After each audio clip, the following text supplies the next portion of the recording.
This is the Eat Well, Think Well, Live Well podcast. I'm Lisa Salisbury, and this is episode 60, Habit Hacking for Women with Emily Nichols.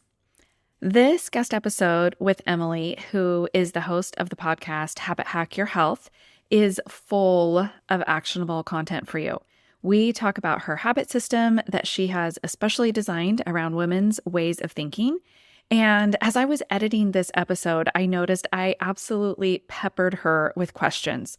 Tell us about this. And now I'm going to play devil's advocate. And what about this habit thing I've heard? And explain this one more. So I hope I asked all the things that you were thinking. I really try to get into your head as the listener and wonder what you are thinking and wondering about as I am interviewing people. So enjoy this episode with Emily and let me know what you think about it.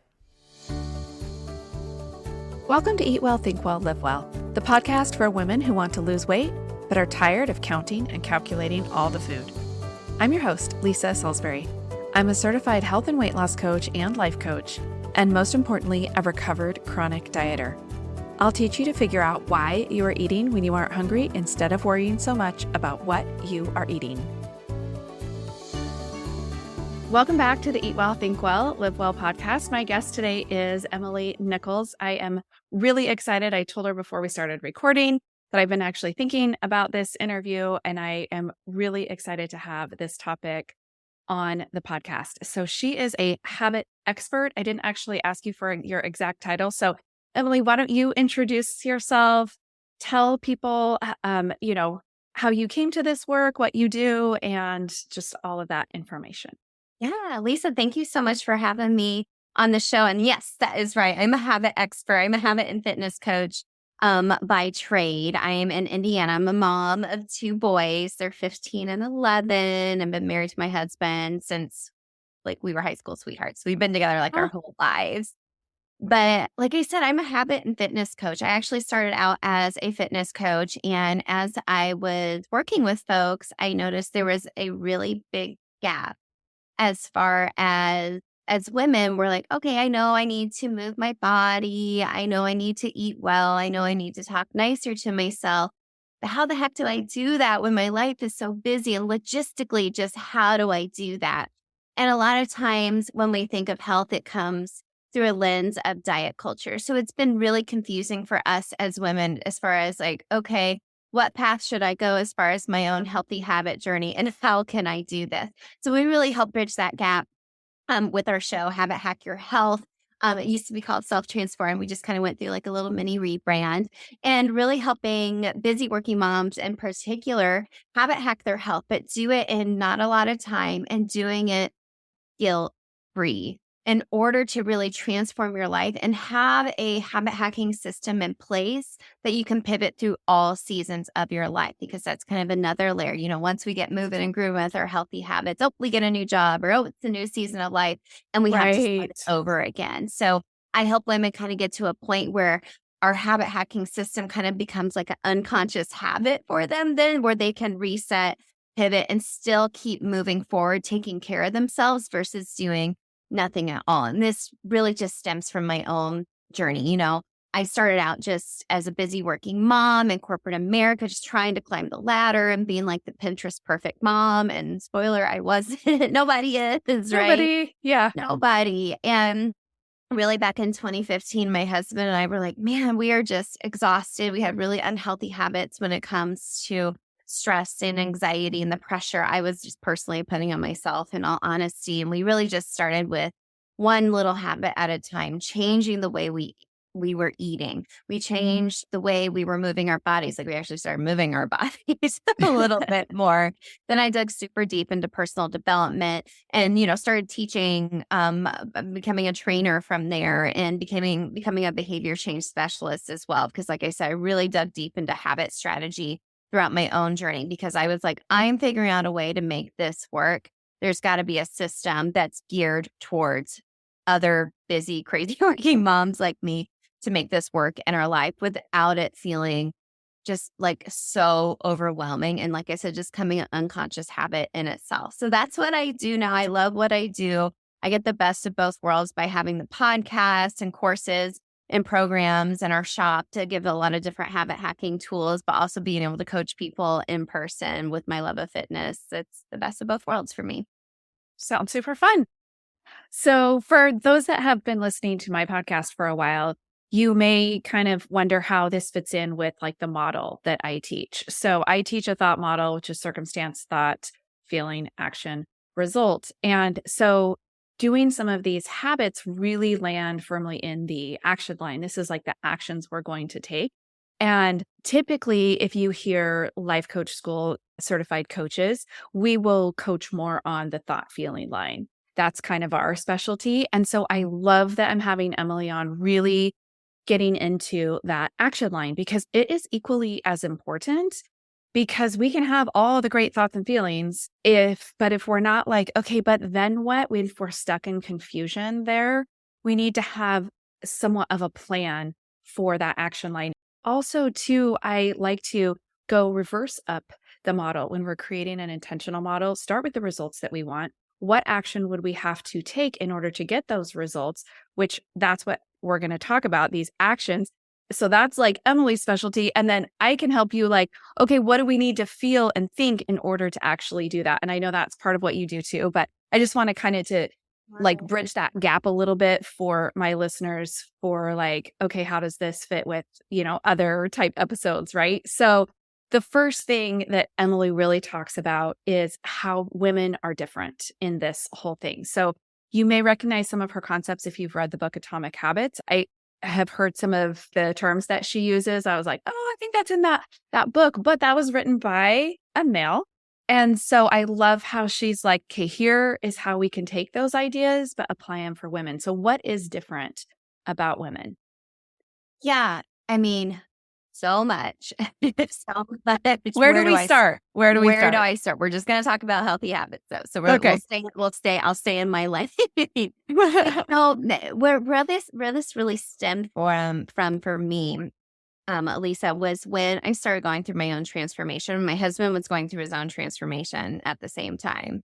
Yeah, I And noticed you said that you were both like, okay, we're going to do this we did together. it And together, so which was I'm great. interested, how it kind of which turned different for each of you. Yeah. Well, and I feel like that can be great or not so great for some couples. Like, because there's that accountability piece, but also it's like your spouse too. And it's like high tensions when you're going through something like that.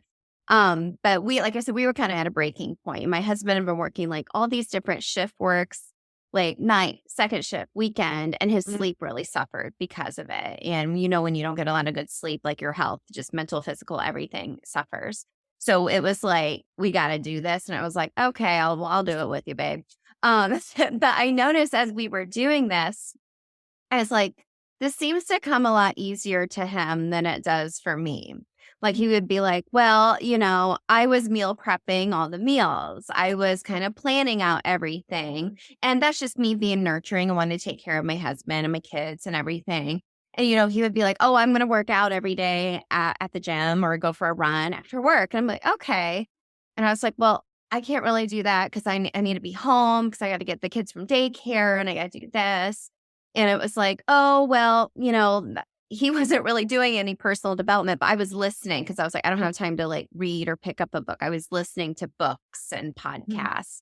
And I was like, why is this so different for him than what it is for me? And that's because women have to do habits differently, especially when it comes to our health. And that's for a couple of different reasons. Kind of what I was alluding to, just thinking and reflecting back on my own start of the journey is I got a lot of tabs open in my head and they're not all my tabs. They're my kids. I have a running like to-do list in the back of my head at all times. I'm like, oh, did I call that doctor's office? And oh, there's a pile of dishes in the sink I still got to get to. And oh, I got to do this. No, I got to do that. And it's not to say that men don't have that either. It's just kind of in our human nature as females to have all this extra internal, but also external distractions. You have your best of intentions to bust out a big to-do list or do a workout, and then you can get a call from school and your kiddo is sick and you're the only one available to go get them. And then the best laid plans just don't happen that day. And then I think what happens is that starts to snowball. It happens day after day after day. All those internal and external distractions are throwing us off. And women tend to have an all or nothing mentality. So when that happens, it's like, well, I can't do anything, so I'm going to do nothing because it's just frustrating. You're frustrated at that point, right? But also, because I'm coming from down the lane of health, there's been a lot of confusion as far as what healthy means as a woman. There's such a diet culture lens out there where we need to, work out to punish our bodies. It needs to be hard. It needs to be, in order to burn off what we ate. And I was food just is, going to say, like, we have to earn our food with exercise. yeah, like It's food is such a, good or bad. I'm good yeah, or bad depending on what I eat. And we find ourselves dieting and going off diets and dieting and going off diets where that's just another vicious cycle as well. So when we're trying so hard. We have the best of intentions on a Monday to start like this workout plan. Like we have it all laid out. We have like this meal prep containers. We're ready to go. We find ourselves super overwhelmed. We're trying all the things at once and nothing's sticking because again, we have all those tabs open in our head. We have all those external distractions, and we have that all or nothing mentality on top of the confusion with diet culture. So, what we really try to do is take a step back and be like, okay, it doesn't have to be the all or nothing mentality. Let's start with something because something's better than nothing, and thinking about what your capacity is and what your capacity is for the season of life that you're in. We don't give ourselves a lot of grace as women. We're watching other people on social media and their highlight reels and shoulding ourselves. I should be doing this and I should be doing that. Whereas my husband was like, well, I'm just going to work out after work. I'm just going to, eat the meals you made me. And it's not to say that he doesn't help and, contribute significantly to our family. It's just different as women. It's just different. And I can imagine women are listening going, yeah, nodding their yeah. head. It is a tricky part too, because you might be, especially if maybe you're not in the season where you maybe don't have kids. I have several clients that are like single, don't have children. And they're like, well, then just make him do it. Like, that's your problem. And I can hear like the devil's advocate being like, well, that's an issue with not dividing work appropriately. That's an issue with, you're taking on too much. Like, you don't have to be the one. I can just like hear all of the arguments. And that's true. Like, that is true. We could say the division of work at home is not equally yoked between the two parents that both live there. That's a whole other problem that we're not going to address here. So if you're going to leave the division of labor the way that it is, then we have to really address that with the way we create habits, I think is where you're getting to. But you could change the division of labor. Do you ever like work with that as far as habit change? Yeah, I mean, when we're really thinking about mindset, it's a lot about like communicating with your spouse or even your kids if they're old enough to be like, "Hey, Mm-hmm. I really need help in this area and here is why." I think there's a lot of guilt sometimes associated with us as women, regardless if we have kids or not. I remember, before I got married, I would feel guilty about leaving a sink full of dishes overnight. Like, you know what I mean? It's just like stuff like that piling in our head, an invisible load that we carry all the time. But I think a lot of it like sometimes stems from guilt, like, well, I'm going to feel bad if I do this for myself instead of asking for help. And a lot of Right. times it's just a matter of a story we're telling ourselves. And we need to, learn to make it a habit to be like, I'm feeling overwhelmed. Hey, babe, can you help me, make dinner tonight so I can go for like a little walk? I need some time to myself. And more likely your spouse is going to be like, yeah, go for it. Like, I'm at the point now where my kids are like, have you worked out today? Like, do you need to go for a walk, mom? I'm like, bye. So and that has to become a habit in itself as well. So yeah, it's a Mhm. whole mindset habit you have to work just like any other muscle. Yeah. Yeah. So is there anything in particular you felt like you did differently than your husband? I mean, as far as like working out, when I had to be super intentional because I had to think of what was going to work best for my time and the time I needed to dedicate to work and family. So I was getting up at 5 a.m. and I was doing at home workouts because that was conveniently what worked best for me. And it was great. I loved it. I loved it Mhm. so much. Whereas my husband was like, I don't like working out early in the morning. It does work out for me in the evenings because I had more flex to work out because I had more flexibility to pick up the kids, right? But over time, it was kind of like, okay, well, if this is feeling too overwhelming, how can I pivot these habits and change it? So I think I had to think about it a lot more strategically, where I don't think he had to. Mm-hmm. Yeah. hmm So you have a 5-step habit change method that you teach to create new healthy habits. Can you teach us that? Yeah, yeah. So this is inside of my Healthy Habit Reset Masterclass. It's a free masterclass. You can get it anytime. And if you're just wanting to learn about basic habit strategy 101, this is where we're going to start. But I'm going to give you an overview. So when Perfect. we're thinking about our health, we first just need to focus on step number one, which is our fundamental needs. So we think of hierarchy of needs, that little triangle, that pyramid at the like if we going back to like psychology 101, like Maslow's hierarchy of needs. At the bottom of the pyramid is just your basic fundamental needs. As you move on up, there's relationship. There's all the way at the top, like self-actualization, like you're just living your best life. We're trying to get to the top of the pyramid, but we have no base of support at all. It's Yeah. crumbling because we're not taking care of our basic fundamental needs. And for those that That, aren't familiar with the Maslow's hierarchy, can you say what is on that base level? yeah, it's just the base is just basic fundamental needs, like taking care of yourself by feeding yourself, sleep, hydrating, just your basic fundamental needs. And like ladies, we're not taking care of our basic fundamental needs. Like a lot of times we're not fueling our bodies. Like we're drinking coffee all day or energy drinks, or we're not sleeping well because of like the overstimulation a lot of times. And like I said, it's all just crumbling underneath us. So when And I it gets think of confusing too on those needs because you're like, well, I've been with the kids all day. I need some time at night to like decompress, but then you're sacrificing sleep. And this is, I think, really common is you think like, oh, what I need is some alone time, but what you really need is sleep.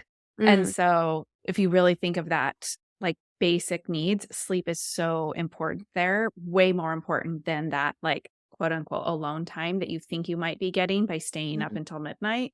mhm. When you've got like all the little kids, you'll function so much better if you get sleep. So just thinking about those, does that make sense? Yeah, totally, totally. I mean, I know there's so many of my girlfriends, like clients I've worked with, they're like, well, I stay up real late because that's the only time I have to myself. Hmm. I maybe got 4 hours of sleep, but I got to, Netflix by myself. Yeah. But when I think of fundamental needs, I only focus on three main areas. And there's a lot of different habits that can fall under that umbrella. And that's just mindset, movement, and your own version of food freedom. So, food freedom meaning like I'm eating foods that fuel my body, but also fuel my soul, right? Hmm. Not restricting yourself all the time. Movement being not necessarily big time exercise or fitness, but as far as like moving your body to produce all those happy hormones in your body and get yourself moving to feel good, like actually mentally feel good after a workout, and the physical is just an added benefit. And just the mindset work, like I said, that's the one I personally struggle with the most. Like I struggle a lot with guilt and self confidence a lot of times. And I have to kind of think of different habits under there. So, what we do from there, though, is step number two is thinking about, okay, well, thinking about these fundamental needs, who do I want to be right now? So creating like a habit identity. So maybe you're in a season of life right now where, like school maybe is getting ready to start back up and you're like, I really need to get back to, prepping, doing little mini meal preps throughout the week because my habit identity, I have more time for my family. I'm more patient. I eat more healthfully when I do mini meal preps and it supports me. Those habits support me in being that type of a person. Then next is time because we never have enough. And we have to think about what season of life we're in. And just going back to that one habit, like food freedom again, thinking about, okay, well, when I do that, this is going to save me time. Whereas I'm busy running the kids around or it's fall and it's a busy time at work. Maybe you have a big project coming up that you have a big deadline and doing a little mini meal prep will save you time, but also sitting down doing something called a habit inventory where you're just inventorying where all your time is going because I guarantee you will find time when you write down everything that you do in a day and how much time it takes because more than likely you're going to find a lot of time scrolling on social media and that can be appointed to other things that help you with your healthy habits. And then next is like juicy habit strategy is to create like an actual habit loop. So a cue, routine, reward. So like James Clear talks about this in Atomic Habits. It's a long time habit strategy. And we have habit loops already throughout our day, right? We get ready in a certain order in the morning, right? Mm-hmm. There's some type Mm-hmm. of cue that starts that whole routine with those habits in there. So actually being intentional and creating some actual habit loops around that one fundamental need. So if it's meal prep, it's like, okay, when I make dinner, that is your cue, then I will throw in extra protein in the oven. The reward is, wow, I made extra chicken thighs tonight. Now I have something for lunch and a little something extra for dinner tomorrow. Thank you, me from the past, because I'm saving my butt like tomorrow, right? And then step number 5 is kind of up leveled from there is in tracking and then stacking more habits. Cause like I said, a lot of times we'll start out trying to do all of them at once. I'm just talking about one habit, one of those fundamental needs, focusing on one habit around that, tracking it using a habit tracker. And then over about 21-day-ish period, once it's not feeling so hard anymore, because starting a new habit is hard. It takes conscious effort. If you're like, this feels really good, it's working really well with my schedule, I feel really good about what I'm doing, it's helping me, it's helping my family, everyone's winning, I'm going to start stacking more. So maybe I want to stack movement on there now. And you go through the process again. Awesome. Talk a little bit more, if you would, about that habit loop, because that's, I think, really key in starting a new habit to notice how you're currently doing it. So go over, it was I forgot already. Yep. So there's a cue, the actual routine, or a reward. So think of it as like a circle. Okay. Okay. At the top, there's some type of trigger for you to start a habit. Okay. And is that like start at that moment in that moment? Or is there a cue like, oh, I had bad blood work and so now I want to start the habit of more movement? Or is it more like in that moment, there's a cue? It's usually more in that moment. Okay. Right. So when we think of even bad habits, a lot of times, like we were talking about, like, staying up late, maybe you already have a habit loop where you're like, I put my kids to bed. That is my cue. The routine is I'm going to go have some me time for a few hours and stay up late. And the reward on the other side, you're like, okay, I got to have time to myself, but actually, I don't feel that great on the other side. Right.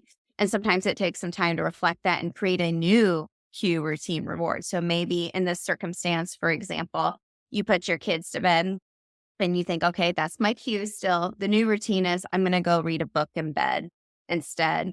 The reward is I go to sleep a lot earlier. I still have time to myself, right? So that we already have some cue, routine, rewards throughout our day. A lot of times, maybe sometimes that's associated with eating, a lot of times emotional eating. Maybe you have like a Zoom call every Wednesday at noon with your boss and you find yourself going and standing at your pantry afterwards, just looking for anything to eat when you're maybe not necessarily hungry, you're just stressed out.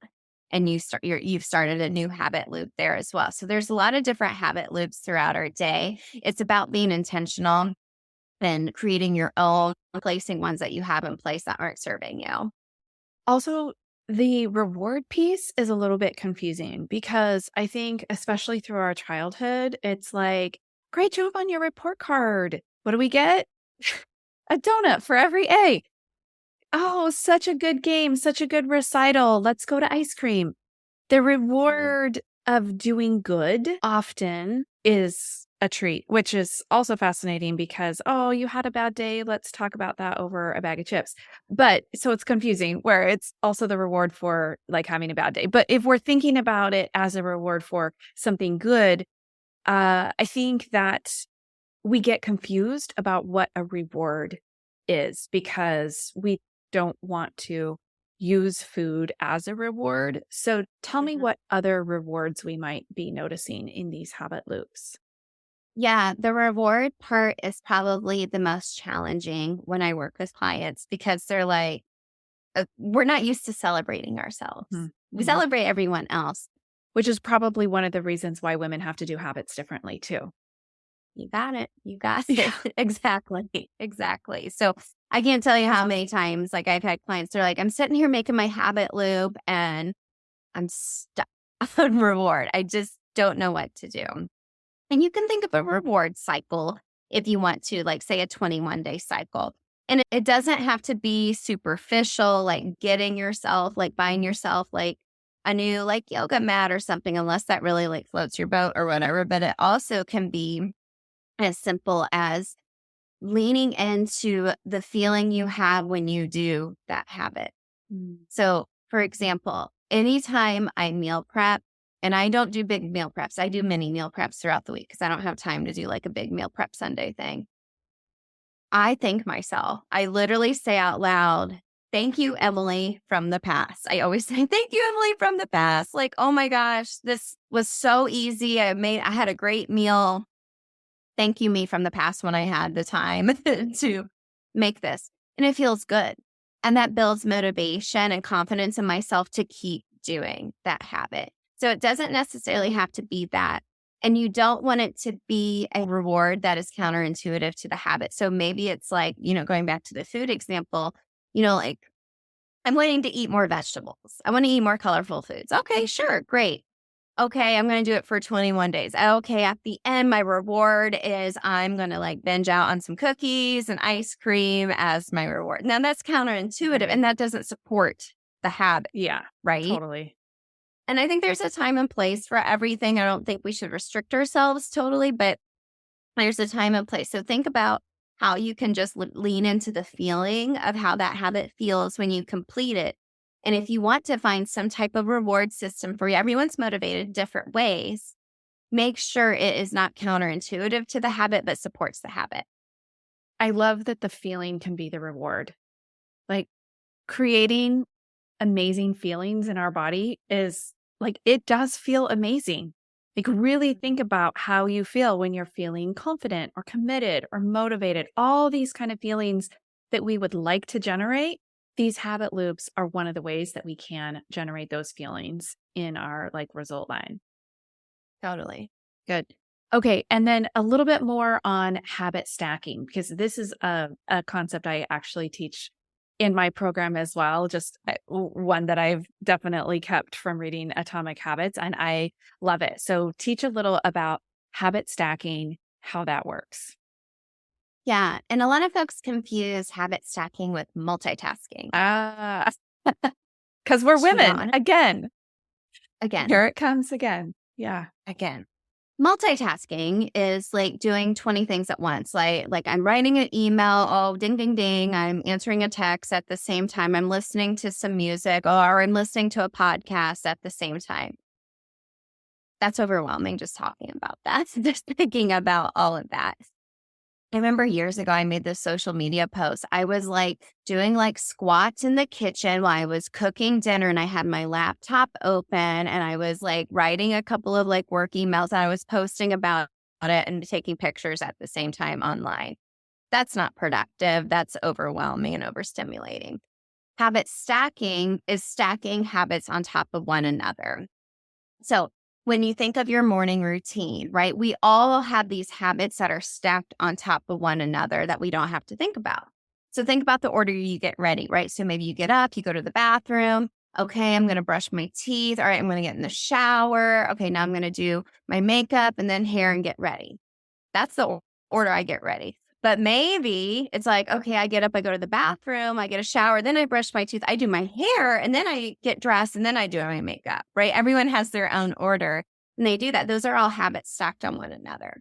So when we're thinking about strategically doing habit stacking, you can pair other healthy habits together. So for example, anytime I'm doing some type of movement, I'm always listening to music or listening to a podcast, or a lot of times I re-listen to guest interviews that I need to edit and make notes on. I always listen to them while I'm walking on the treadmill, just because I like to move my body. I feel like I think more clearly and it's easy to do and not overstimulating where I'm not giving 100% to either task. So habit stacking is a great way to kind of do a couple of things at once, kind of double dipping your habits without it feeling overwhelming. Is it also the idea of like, I want to start taking a morning supplement and I always forget to take it. And so I want to stack that with brushing teeth. So I'm going to put it right next to my toothbrush. And so then it becomes kind of a cue reward cycle, but you see your toothbrush and you're like, oh yes, I'm going to stack that brushing teeth with taking a new supplement. So it's adding a habit that we want to do to a habit we already do consecutively, not at the same time. Is that also considered habit stacking? Yeah, totally. Yeah. And supplements is a really good example. I keep mine by my coffee pot because when I go down to make my coffee in the morning, it's an actual visual cue, like you said, Mhm. that, okay, it's time for me to take my supplements. That's a routine. The reward on the other side is like, wait, way to go, me. I actually remember to take my supplements today. And then I get coffee on the other side too. So win, Yeah. win, win on that. I teach a 24-hour practical plan with our food where we want to just jot down what we're going to eat for the next day or in the morning. And that has been a habit that's been really difficult for people to start because the biggest problem is like, I just forget to do it. And so I have definitely stacked this with what do you do every single morning? Or if they're a night person, what do you do every single night? And I remember one client in particular, she was like, every single night I gather my family for prayer before everyone goes to bed. And so like that's a peaceful time for me. And then they go get ready because they're like older. It's not like babies that she's having to put to bed. So we stacked that plan for her. Where is that located? Okay, it's in my bedroom. So that's where she was keeping her food notebook in the kitchen, but it wasn't making sense because she needed to stack that habit with that gathering time with her family. And so it just dramatically increased her adherence to that habit. Sure, totally. Well, it's just small little tweaks like that, right? Well, it's like, oh, it didn't make sense for that to be in the kitchen because it was out of sight, out of mind. The kitchen's a busy area. Oh, this made more sense. It was a quiet time. It probably didn't take her very long to sit down and jot that down, and it turned into a new habit. I love that. Can you tell us what the 21 days versus 90 days? There's a lot of like time frames out there for developing a new habit. Yeah. Yeah. I mean, you hear people say it takes 21 days to form a habit, give or take, but it could take 90 days for it to actually feel like a lifestyle, for it Uh, to not feel hard anymore, for it to feel like this is part of who I am and what I do. It could take longer though, because again, as women, we have to do habits differently and using these strategies. And maybe it's going well for 21 days. And then you have a week where, there's a lot of random things going on in your schedule, or maybe you're sick and then having to pick it back up again. It's just getting to that point. Like movement is like that for me now. And it never used to be where I'm like, I intuitively move my body every day. I don't have big habit loops in place to do that now, but I used to have to. mhm. Laying the workout clothes out, like all those things you've heard. Yeah. If I don't have mine laid out, like it's okay. It's not hard to just go get them because like you say, it's part of what you do. Yeah, totally. So be gentle with yourself on day 22 if you're like, this isn't easy yet. Yeah. Yeah. And like you said, that's why learning that system, you're kind of like, okay, I'm going to step back. I'm going to use intention, thinking about what's going to work well for me right now in this season of my life and just go for it from there with it. So besides the book Atomic Habits, which I think is really great, what other books do you love on this topic? I love Tiny Habits by BJ Fogg. Great book. It really breaks down making it so stinking small and like simple, like almost too simple, where you're like, why am I doing this? And it really what it is building confidence in yourself and rewiring your brain that like I can do this habit. I can do this, and making it so simple. Like if you're wanting to start working out, it's like, okay, do 5 push-ups a day. And you're like, why would I do 5 push-ups a day? We're like, well, because that adds up, because now you're not, now you're doing nothing. Mhm. Right. So it's thinking tiny as possible. That's kind of why in our system, we're not like, let's do it all at once. We're like, let's do one at a time, which is counterintuitive for us as women because we want to do it all. We want to get all the results right now. But kind of think of it this way, we're training for life, right? And any book that is really just focused on finding rhythms and routine in your routines and thinking about what productivity feels like to you versus like what anyone else is saying as well. I love that too. Awesome. And of course, your podcast. So tell people where they can find you, again, what your podcast is called and, where you show up online. Yeah. Well, thanks again for having me on the show. Such a fun conversation. You can find Habit Hack Your Health on any of your favorite podcast streaming services. And if you want to go through the Healthy Habit Reset, dig a little deeper into that 5-step habit transformation method that I teach there, I'll make sure to get Lisa the link for you. You can sign up and go check it out anytime. It's completely free. And like I said, it's just basic habit strategy 101 to get you started. Great. Thank you so much. Yep, we'll put all those links in the show notes. Thanks again for being here. If this episode has helped you in any way or any of my episodes, all I ask is that you share it. Share it with one friend or share it on your social media. Tag me and I'll give you a shout out. I've been getting a lot of comments lately about how beneficial the free content is that I've been putting out in the world, and sharing it can really help out someone else. You can also leave a 5-star rating on Apple and Spotify and leave a nice review on Apple Podcasts. That also really makes it easier for other people to find it. Have a great week. And as always, thanks for listening to the Eat Well, Think Well, Live Well podcast.